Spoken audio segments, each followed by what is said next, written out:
Hey fashion lovers, welcome back to my channel. Today it is this beautiful two-piece by Total9ja women on Instagram. Now this is a top and a palazzo. All right, now the palazzo, you already know how to cut palazzo. For those that do not know, there's a video on my channel on palazzo, about 2 or 3 videos. Okay, but our interest in this video is the upper part of this dress. This is so beautiful. This upper part, the blouse itself have been trending. Okay, so let's draft the pattern together in this video. Remember to subscribe to the channel and give this video a thumbs up. Now looking at this dress, it is a princess dart. I zoomed it and I saw the upper part. They use the princess dart. So this is the calculation I will be working with. My bust shoulder 15, bust 37, waist 28. So you divide.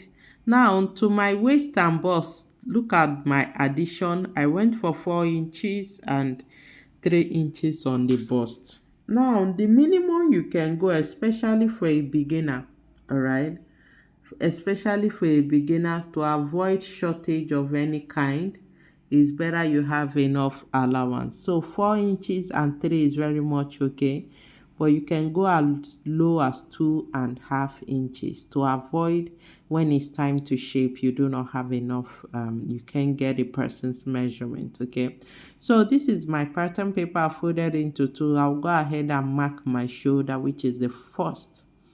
Then the shoulder is 7.5. Now for the armhole depth, I will be using 7.5, and the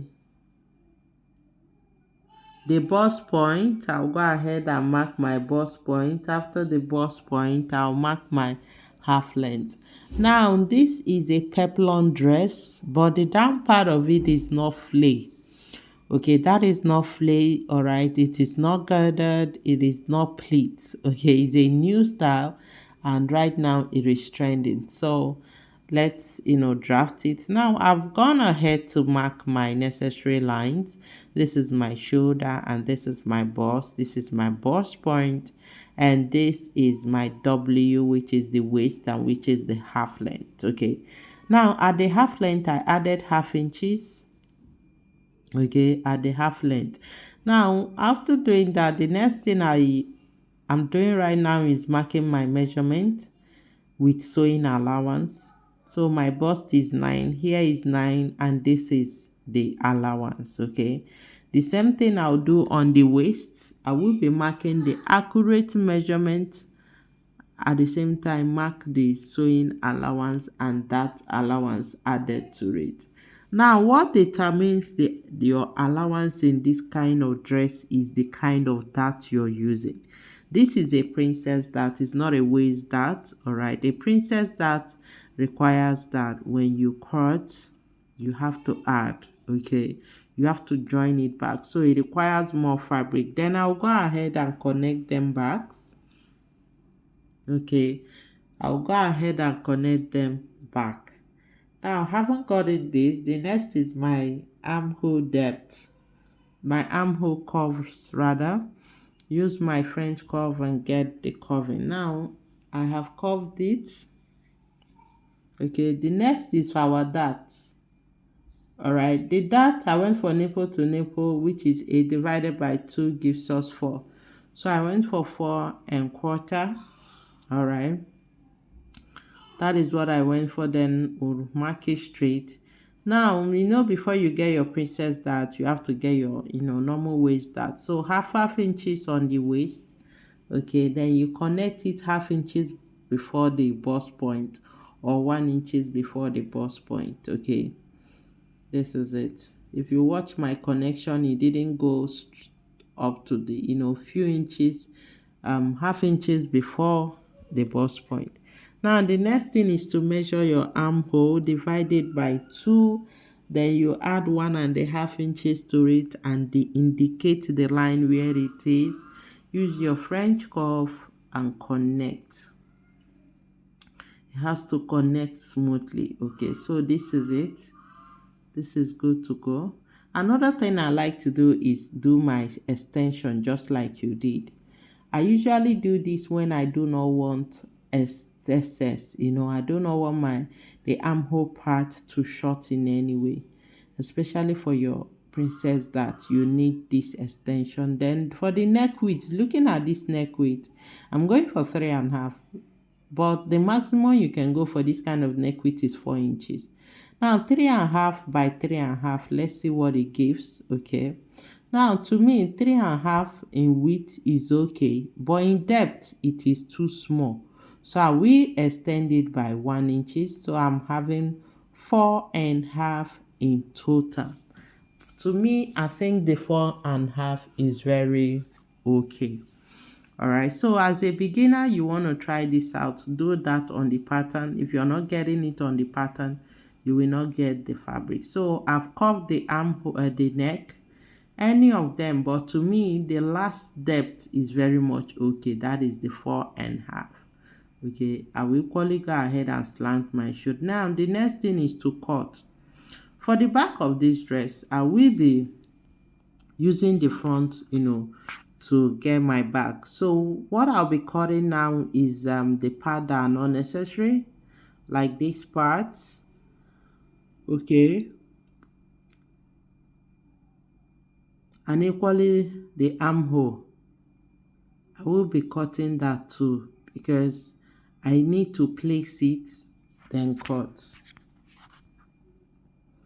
All right, place it this way, follow here, and cut. Okay, now having gotten this, the back of this dress, all right, has other option. That back can be a waist that, it can equally be a princess that. If you're going for a princess that, you can place it immediately and cut. But if you're not going for a princess that like me, ask me, I will go for a waist that. Okay, now the finishing of this dress is not it is fully lined. It is lining. All right, full lining. All right, on the upper part of it. Okay, so because of the back, I'm taking out 1 inches. I'll fold it in, because I know it will definitely be excess. So 1 inches is what I took. I folded it in. Now this is zip allowance. This is zip allowance, my zip allowance, and I went for 1 inches. The back of this dress has zip. Okay, the back of this dress has zip. So I'll go ahead and cut. I usually use this method if I do not have the strength to start marking the shoulder again, the armhole depth, the bust point, It makes it so easy for me, all right? So I do not go and start marking. So I'll just go ahead and cut. Now, because the back of this dress is not a princess that, we need to recurve the armhole curve. But before that, I'll come here and mark 2 inches. The neck depth of this dress for the back is 2. The neck width is the same. So we curve it this way. Neck depth for the back is 2. The neck width differs. So you can see what I'm cutting. I'm cutting both the front and the back together, but the higher neck depth. Why am I doing this? All right, in order not to start marking, the armhole, the neck width, and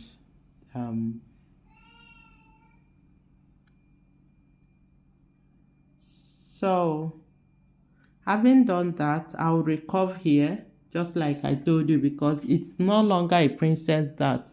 This is it's not a princess that, this is a waist that, normal waist that I'll be adding at the back here. So you go ahead and now to cut this front.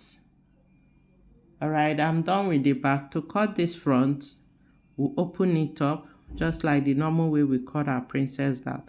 Now this up extension at the armhole is because of when sewing it, out of experience, when sewing your princess that, you find out that the armhole part is shortened, is no longer even, out of experience. So you extend it.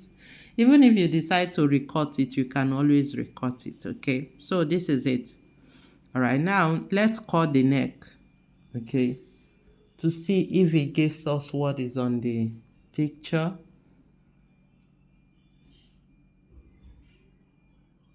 All right.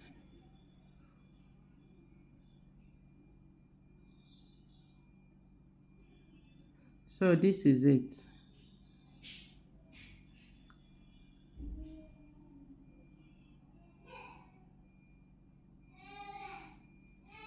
So this is it. Now looking at it, to me the neck is very much okay. So what needs to be done, I usually take 1 inches out of my back like this way, to avoid zip bugging. Let's just mark the normal dots that I should have. Okay. Then the next thing is to cut it out. To avoid it budging, I usually do this, okay, because of the zip. So this is our back. I will equally open it up because I do not want to forget. All right, it needs to be opened up because of the zip, and because of for the course of this video, we equally need to open it up. All right.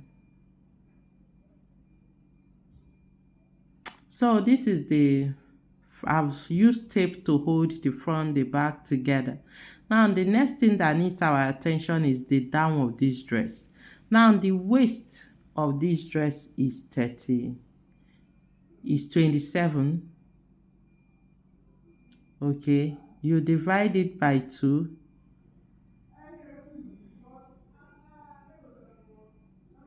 That is 13.5. Okay, now that is what the front needs. Now you add 20. This 20 is the dropping by both sides, meaning 10 this one side, 10 the other side. Total, we have 33 for the front, 33.5 for the front. Then we come for the back. The back is just for us to add 2 inches for because of the zip allowance to it. That is all. There's no much things to be done on the back. All right, so for that down part, we have already calculated our waist measurement. So the minimum we need, the wideness should be 33.5. Okay, now that 20 inches I added can be up to 30 depending on how you want it to drop. Okay, so this is my pattern. The down part, we are cutting it straight. It is not slanted, it is straight. Okay, now this pattern paper is 37. All right, it is 37, which is very much okay. You can extend it. There are added 20 to the waist divided by 2, and I added 20 does not mean it has to be 20. It can be up to 30, up to 40. That 20 is what is dropping on both sides. Okay, so that dropping can be 10, can be 15, can be 20. Okay, depend on how you want yours to drop. So I'll just open this up. This particular paper will serve as my front and my back. Okay, so for the front, all I need to do is take it exactly the way it is and attach it to the half length. That's half length. The sewing will stop exactly. Now, before doing this, before proceeding to this next step, you must have finished joining that upper part. You must have joined here. You must have finished shaping, and it is perfect before you proceed to this next part of joining the down part. You sew it and stop right here. Exactly where this line stop is where you are to stop. It is very important. Okay, now this is the back. Because of the back, I need to cut it into 2 again, because of the sewing zip allowance at the back. So I will be folding this into two. Remember the front, we did not cut it, get anything, because there is no opening at the center. The back center has opening, which is the zip allowance. So you need to create a zip allowance. Okay, now when you cut it open, you start from the zip allowance. This is the back of the dress. You're seeing that the zip went straight from the neck bone, back neck, down to the blouse length. All right, so your joining has to start from here. You can see how I'm placing it. This one here, this one here. It's as simple as ABCD. This is one of the top you can. It's even more simpler than our peplum top. Okay, now because it's a pattern paper, it will not drop, but you can see the excesses at the edges here. That is what makes it drape. It is the fabric. It does not stand. This pattern paper cannot drop. It cannot drip. Okay, so but if it's a fabric here, will be dropping. Okay, you see that. Now looking at this, I use 10. It is very obvious to me now that 10 is too small. So that 20 you added, the minimum you should add should be 30. All right, that is why I always advise you work with your pattern paper if you see it immediately. Now the adjustment on this pattern paper right now is that 20 we added, it is completely too small for the draping on that side. You see how it's draping. So you sew it and stop at the side, you sew and stop at the side. Okay, and it drapes on its own. Now this down part of this dress, you can decide to double the fabric. All right, so the lining will not be showing, because if it drapes, the lining will show. So the best is either you double the fabric or you leave, just double fold the fabric. Don't use lining, so it will not be showing when it drops by the side. Because if it starts showing by the side, the lining will be showing too. Okay, so guys, if you have any question, drop it on